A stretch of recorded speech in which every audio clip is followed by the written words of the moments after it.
जब इंसान खुद पर भरोसा कर ले तो पूरी दुनिया भी उसकी हिम्मत को नहीं तोड़ सकती। ठीक ऐसे ही एक गांव में एक लड़का रहता था।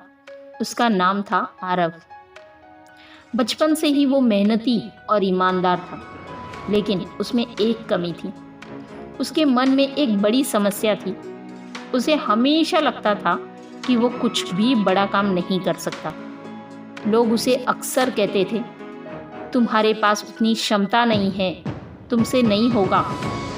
धीरे धीरे ये बात उसके दिमाग में बैठ गई और उसने भी मान लिया कि वो साधारण है और उसकी ज़िंदगी भी साधारण ही रहेगी। फिर एक बार गांव में एक प्रतियोगिता रखी गई।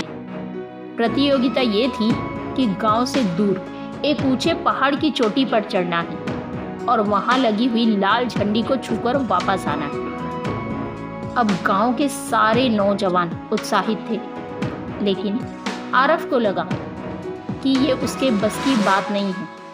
वो सोच ही रहा था कि तभी गांव के एक बुजुर्ग गुरुजी ने कहा, आरव, मैं चाहता हूं कि तुम भी इस प्रतियोगिता में भाग लो।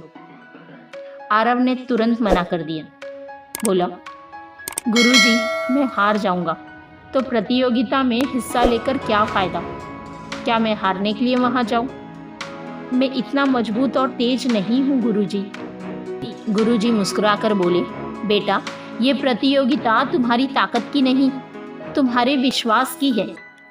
देखो, अगर तुम विश्वास कर लो कि तुम जीत सकते हो तो तुम सच में जीत जाओगे। गुरुजी के शब्दों से आरव के मन में हल्की सी आशा जागी। उसने मन ही मन कहा, चलो एक बार कोशिश तो कर सकता हूँ। प्रतियोगिता शुरू हुई। सभी नौजवान तेजी से पहाड़ पे चढ़ने लगे। शुरुआत में आरव थोड़ी देर में ही थक गया। उसके अंदर से आवाज आई, तुमसे नहीं होगा।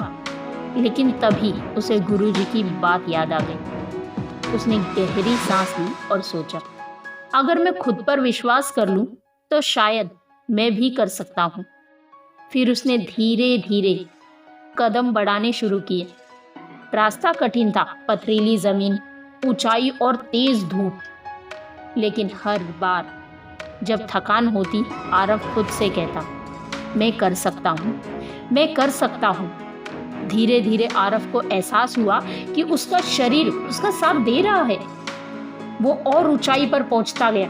बाकी प्रतियोगी तेजी से चढ़कर थक गए और बीच रास्ते में रुक गए, लेकिन आरव विश्वास के बल पर धीरे धीरे ऊपर चढ़ता रहा। काफी मेहनत के बाद आखिरकार आरव उस लाल झंडी तक पहुंच गया। उसने उसे छू लिया। अब गांव के लोग हैरान रह गए। सब चिल्लाने लगे, आरव जीत गया, आरव जीत गया। आरव के वापस आने पर गुरुजी ने उसे गले से लगाया और कहा, बेटा, जीतने के लिए ताकत से ज्यादा जरूरी है विश्वास। तुम में ताकत पहले से थी, लेकिन तुम खुद पर भरोसा नहीं करते थे। आज तुमने विश्वास की शक्ति को पहचाना है और उसी ने तुम्हें जीत दिलाई है। आरव की आंखों में आंसू निकल आए। उसने महसूस किया कि असली जादू किसी पत्थर या किसी बाहरी चीज में नहीं था, बल्कि खुद के अंदर के विश्वास में था। तो दोस्तों, इस कहानी से हमें ये सीख मिलती है कि जब हम खुद पर विश्वास कर लेते हैं तो बड़ी से बड़ी कठिनाई भी आसान हो जाती है। विश्वास हमें हार से जीत की ओर ले जाती है। विश्वास हमें डर से बाहर निकालता है।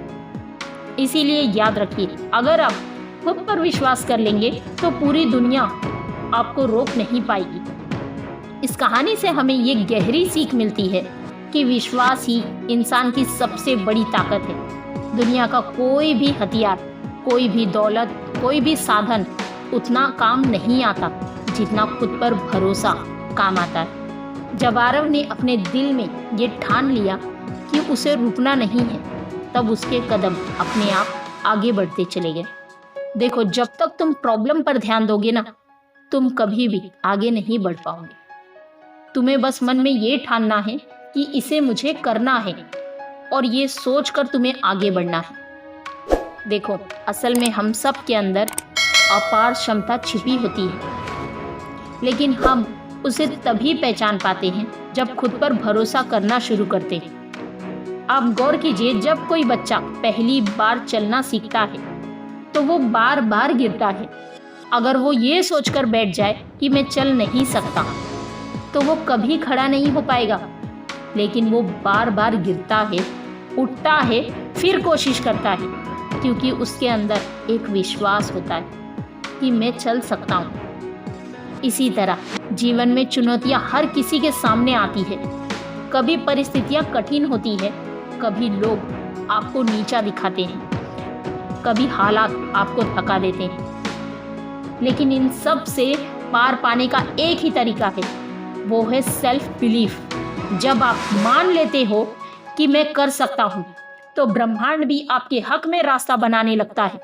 याद रखिए, हार हमेशा बाहर से नहीं, अंदर से शुरू होती है, और जीत भी हमेशा अंदर से ही शुरू होती है। इसीलिए मैं कहती हूँ, खुद पर विश्वास रखो, अपने सपनों पर भरोसा रखो, और जो भी कदम उठाओ पूरे आत्मविश्वास के साथ उठाओ।